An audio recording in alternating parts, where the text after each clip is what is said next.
श्री राधा कृष्णाभ्याम नमः। भगवान श्री कृष्ण की कथाओं का आश्रय लेने वाले भक्तजनों, मैं संध्या रानी महात्मा वेद व्यास जी एवं गुरुजनों की आज्ञा से श्रीमद् भागवत महापुराण के चतुर्थ स्कंद के 24वें अध्याय को आरंभ करती हूँ। अध्याय 24 पृथु की वंश परंपरा और प्रचेताओं को भगवान रुद्र का उपदेश। श्री मैत्रेय जी कहते हैं, विदुर जी, महाराज पृथु के बाद उनके पुत्र परम यशस्वी विजिताश्व राजा हुए। उनका अपने छोटे भाइयों पर बड़ा स्नेह था, इसलिए उन्होंने चारों को एक एक दिशा का अधिकार सौंप दिया। उन्होंने इंद्र से अंतर्धान होने की शक्ति प्राप्त की थी, इसलिए उन्हें अंतर्धान भी कहते हैं। उनकी पत्नी का नाम शिखंडनी था। उससे 3 सुपुत्र हुए, पावक, पवमान और शुचि। अंतर्धान के नवसती नाम की पत्नी से एक और पुत्र रत्न हविर्धान प्राप्त हुआ। हविर्धान की पत्नी हविर्धानी ने बहिषद, गय, शुक्ल, कृष्ण, सत्य और जितव्रत नामक 6 पुत्र पैदा किए। इनमें हविर्धान के पुत्र महाभाग, बहिषद यज्ञादि कर्मकांड और योगाभ्यास में कुशल थे। उन्होंने प्रजापति का पद प्राप्त किया। उन्होंने एक स्थान के बाद दूसरे स्थान में लगातार इतने यज्ञ किए कि ये सारी भूमि पूर्व की ओर अग्रभाग करके फैलाए हुए कुशों से पट गई थी। इसी से आगे चलकर ये प्राचीन बरही नाम से विख्यात हुए।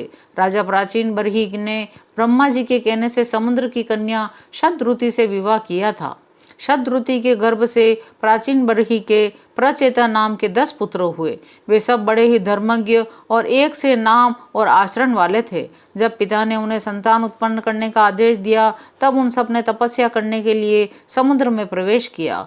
घर से तपस्या करने के लिए जाते समय मार्ग में श्री महादेव जी ने उन्हें दर्शन देकर कृपा पूर्वक जिस तत्व का उपदेश दिया था, उसी का वे एकाग्रता पूर्वक ध्यान, जप और पूजन करते रहे।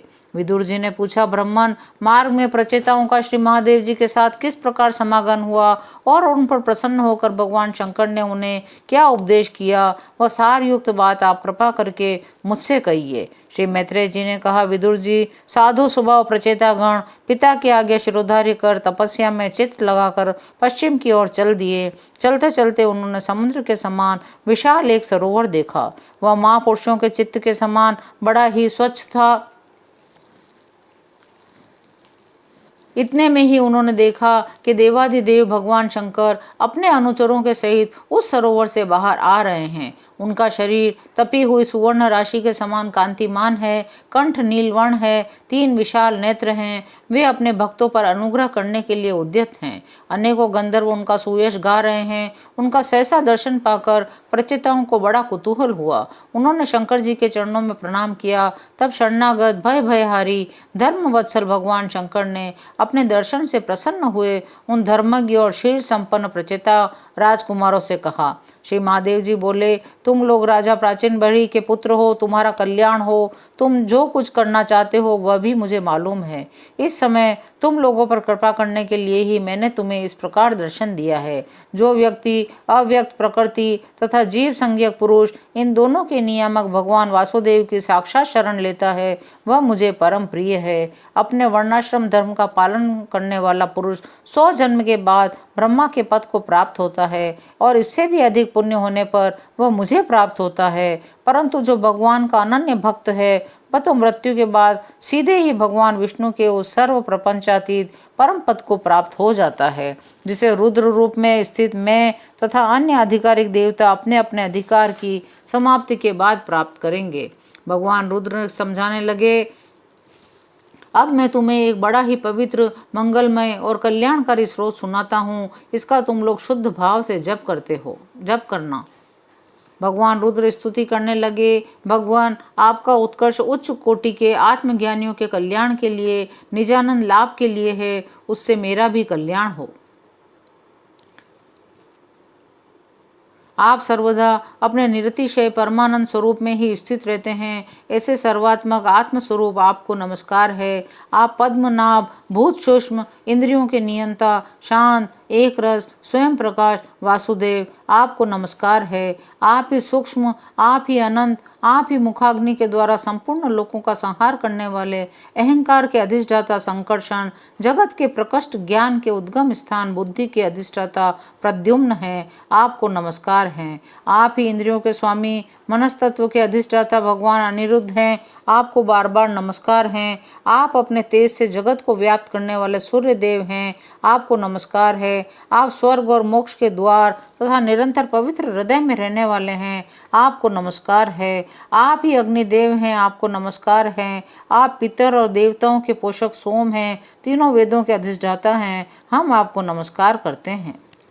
आप पितृलोक की प्राप्ति कराने वाले प्रवृत्ति कर्म रूप और देवलोक की प्राप्ति के साधन निर्वृत्ति कर्म रूप हैं। आप ही अधर्म के फल रूप दुखदायक मृत्यु हैं, आपको नमस्कार हैं। आप ही पुराण पुरुष हैं, आप ही सांख्य और योग के अधीश्वर भगवान श्री कृष्ण हैं। आप सब प्रकार की कामनाओं की पूर्ति के कारण साक्षात मंत्र मूर्ति और महान धर्म स्वरूप हैं। आप ही कर्ता, आप ही करण, आप ही कर्म हैं। आप ही अहंकार के अधिष्ठाता रुद्र हैं, आप ही ज्ञान और क्रिया स्वरूप हैं। आपसे ही परा पश्यंती मध्यमा वैखरी 4 प्रकार की वाणी की अभिव्यक्ति होती है, आपको नमस्कार है।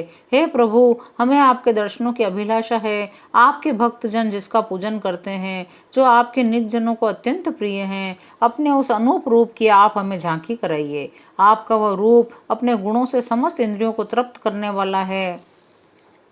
आपकी सुंदर 4 विशाल भुजाएं हैं, महामनोहर मुखारबिंद है, कमल दल के समान नेत्र हैं, सुंदर भुहें, सुगढ़ नासिका, मन मोहिनी दंत पंक्ति, अमोल कपोल युक्त मनोहर मुखमंडल और शोभाशाली समान कर्ण युगल हैं। प्रीतिपूर्ण उन्मत्त हास्य है, तिरछी चितवन, काली काली घुंघराली अलकें, कमल कुसुम की केसर के समान फहराता हुआ पीतांबर, झिल मिलाते हुए कुंडल, चमचमाते हुए मुकुट, कंकन, हार, नूपुर, मेखला आदि विचित्र आभूषण, शंख, चक्र, गदा, पदम, वनमाला, कौस्तुभ मुनि के कारण आपकी अपूर्व शोभा है। हे प्रभु, आपका श्याम वर्ण, उसमें कटी भाग में पीतांबर और सुवर्ण की मेखला शोभायमान है। हमें आप कृपा करके भक्तों के भयहारी एवं आश्रय स्वरूप उसी रूप का दर्शन कराइए। हे जगत गुरु, हम अज्ञानामृत प्राणियों को अपनी प्राप्ति का मार्ग बतलाने वाले आप ही हमारे गुरु हैं। प्रभु, चित्त शुद्धि की अभिलाषा रखने वाले पुरुष को आपके इस रूप का निरंतर ध्यान करना चाहिए। इसकी भक्ति ही स्वधर्म का पालन करने वाले पुरुष को अभय करने वाली है। इस प्रकार आप सभी देहधारियों के लिए अत्यंत दुर्लभ हैं। केवल भक्तिमान पुरुष ही आपको पा सकते हैं। सत्पुरुषों के लिए भी दुर्लभ अनन्य भक्ति से भगवान को प्रसन्न करके, जिनकी प्रसन्नता किसी अन्य साधना से दुसाध्य है, ऐसा कौन होगा जो उनके चरण तल के अतिरिक्त और कुछ चाहेगा। ऐसे भगवान के प्रेमी भक्तों का यदि आधे क्षण के लिए भी समागम हो जाए तो उसके सामने मैं स्वर्ग और मोक्ष को कुछ नहीं समझता। प्रभु, आपके चरण संपूर्ण पाप राशि को हर लेने वाले हैं। हम तो केवल यही चाहते हैं कि जिन लोगों ने आपकी कीर्ति और तीर्थ में आंतरिक और बाह्य स्नान करके मानसिक और शारीरिक दोनों प्रकार के पापों को धो डाला है, जो जीवों के प्रति दया, राग द्वेष रहित चित्त, सरलता आदि गुणों से युक्त है, उन आपके भक्तजनों का संग हमें सदा प्राप्त होता रहे, यही हम पर आपकी बड़ी कृपा होगी। जिस साधक का चित्त भक्ति योग से अनुग्रहित एवं विशुद्ध होकर न तो बाह्य विषयों में भटकता है, न अज्ञान गुहा रूप प्रकृति में ही लीन होता है, वह अनायास ही आपके स्वरूप का दर्शन पा जाता है। भगवान, आपकी माया अनेक प्रकार के रूप धारण करती है। इसी से आप द्वारा इस जगत की रचना, पालन और संहार करते हैं, जैसे यह कोई सद वस्तु हो, किंतु इससे आप में किसी प्रकार का विकार नहीं आता है। प्रभु, आप ही अद्वितीय आदि पुरुष हैं। सृष्टि के पूर्व आपकी माया शक्ति सोई रहती है, फिर उसी के द्वारा सत्व, रज, तम गुण रूपी गुणों का भेद होता है और इसके बाद उन्हीं गुणों से महतत्व, अहंकार, आकाश, वायु, अग्नि, जल, पृथ्वी, देवता, ऋषि और समस्त प्राणियों से युक्त इस जगत की उत्पत्ति होती है।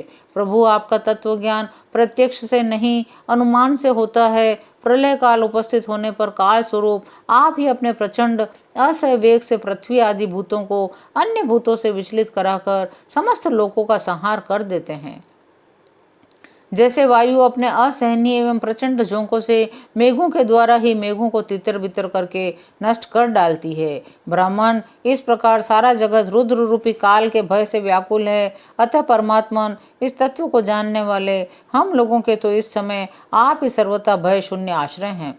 राजकुमारों, तुम लोग विशुद्ध भाव से स्वधर्म का आचरण करते हुए भगवान में चित्त लगाकर मेरे कहे इस स्रोत का जप करते रहो। भगवान तुम्हारा मंगल करेंगे।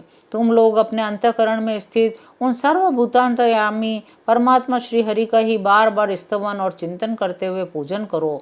मैंने तुम्हें यह योगादेश नामक स्रोत सुनाया है। तुम लोग इसे मन से धारण कर मुनि व्रत का आचरण करते हुए इसका एकाग्रता से आदर पूर्वक अभ्यास करो।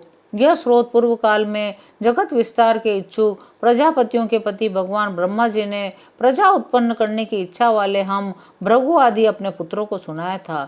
जब हम प्रजापतियों को प्रजा का विस्तार करने की आज्ञा हुई तब इसी के द्वारा हमने अपना अज्ञान निवृत्त करके अनेक प्रकार की प्रजा उत्पन्न की थी। अब भी जो भगवत परायण पुरुष इसका एकाग्र चित्त से नित्य प्रति जप करेगा उसका शीघ्र ही कल्याण हो जाएगा।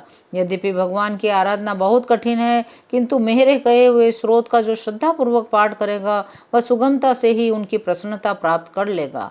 भगवान ही संपूर्ण कल्याण साधनों के एकमात्र प्यारे हैं। अतः मेरे गाए हुए इस स्रोत के गान से उन्हें प्रसन्न करके वह स्थिर चित होकर उनसे जो कुछ चाहेगा प्राप्त कर लेगा। जो पुरुष उषा काल में उठकर इसे श्रद्धा पूर्वक हाथ जोड़कर सुनता या सुनाता है वह सब प्रकार के कर्म बंधनों से मुक्त हो जाता है। राजकुमारों, मैंने तुम्हें जो यह परम पुरुष परमात्मा का स्रोत सुनाया है इसे एकाग्र चित्त से जपते हुए तुम महान तपस्या करो। तपस्या पूर्ण होने पर इससे तुम्हें अभिष्ट फल प्राप्त हो जाएगा। 24वां अध्याय यहीं विराम लेता है। शेष अगले अंक में। जय श्री कृष्ण।